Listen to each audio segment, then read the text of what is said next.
Hello all, I'm Sai and you're watching The Book Dragon. In today's video, I'm bringing to you 5 books which are my most anticipated reads of 2020, and of these 5 books, 4 are the continuations to a series and the 5th one, the one alone, is the starting to a series. So let's get into today's video. The first sequel that I'm so excited to read this year is Archenemies by Marissa Meyer. Now this is the continuation or the second book in the Renegades trilogy by Marissa Meyer. The first book is Renegades. It ended up being my most favorite book of 2018. Now this story is that of superheroes. There are these two group of people called the Renegades and the Anarchists in this world, and the Renegades are the heroes who are treated heroically in this world, and the Anarchists are the opposites of the Renegades. They are not villains, but they are the anti-heroes in this story.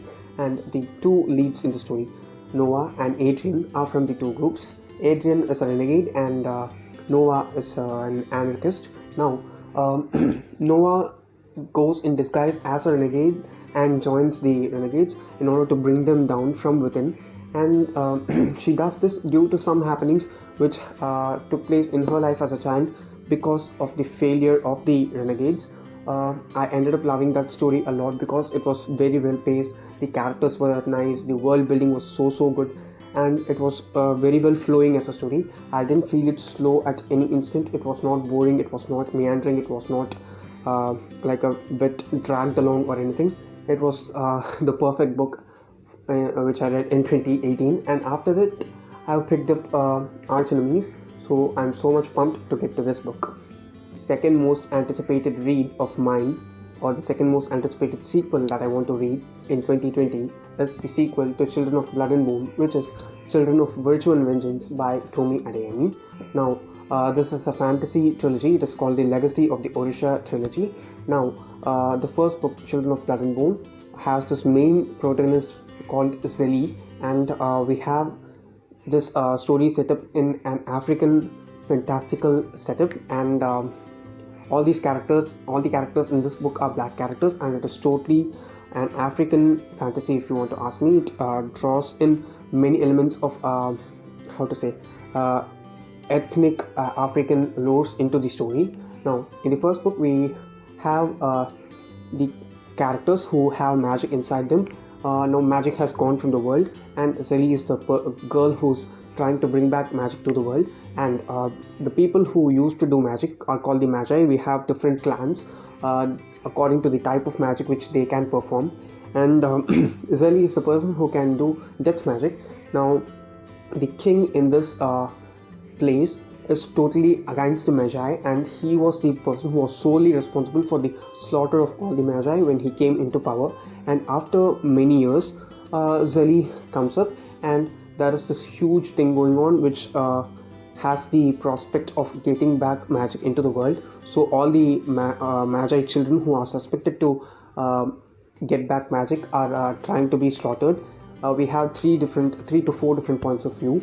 We have Zeli and her brother Zain, and we have a princess who's Amari and his brother Inan, and all these 4 characters are Yangari characters, and we are stuck up in their heads a lot of the time. It has a lot of action scenes, and that keeps the story moving at a very good pace. I can say that this story is like Black Panther with fantasy incorporated into it, and the ending of the first book was good, and it was like a cliffhanger.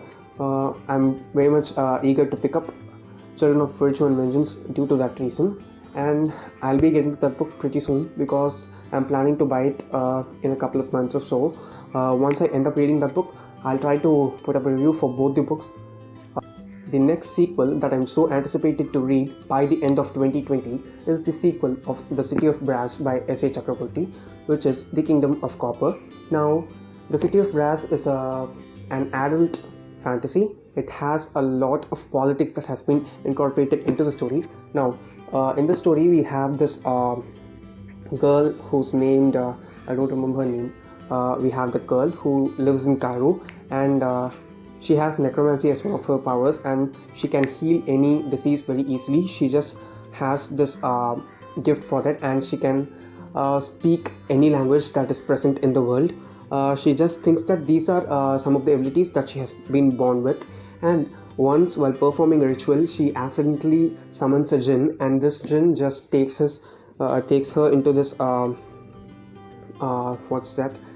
It takes her into this magical world, and there the story builds up. We have this prince called Ali Zaid, and he's not the heir to the throne after his father. His brother is the heir, but Ali proves to be the more, how to say, more suitable person for the throne compared to his brother. But him and his brother have a very good rapport going on throughout the story, and by the end of the first book, everything seems to come together, and at just a single instant everything goes apart, and we end up landing in the same place where we began the book. And that was the thing which was frustrating me a lot, because this book took me a lot or long time to get through, because it is a very big book, and it cannot be read so quickly, because the world building is so beautiful in this book, but you need to have a lot of patience while going through this book. If you're looking for a fantasy that you have to read